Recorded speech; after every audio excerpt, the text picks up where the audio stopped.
বিএনপির ঘোষিত ৩১ দফা বাস্তবায়নের লক্ষ্যে গাজীপুরের কালিয়াকৈর উপজেলার সূত্রাপুর ইউনিয়ন বিএনপির অঙ্গ ও সহযোগী সংগঠনের উদ্যোগে এক কর্মী সমাবেশ অনুষ্ঠিত হয়েছে।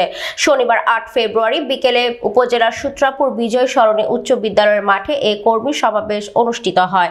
সমাবেশে সভাপতিত্ব করেন সূত্রাপুর ইউনিয়ন বিএনপির সভাপতি হিকমত আলী, সঞ্চালনা করেন ইউনিয়ন বিএনপির সহ সভাপতি আরিফুর রহমান।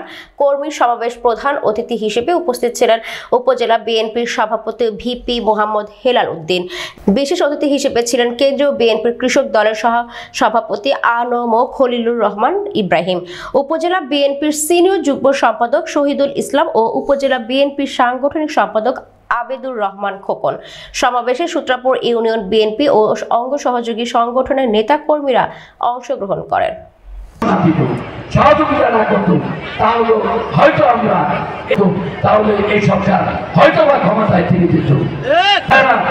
আমি বৈষম্য বিরোধী ছাত্র আন্দোলনে যারা শহীদ হয়েছেন এই দেশ মাতৃকার জন্য রক্ত দিয়ে, তারেক রহমান ১৬-১৭ বছর আমাদের বিএনপির নেতৃত্বে আন্দোলন সংগ্রামের কর্মসূচি দিয়েছিল।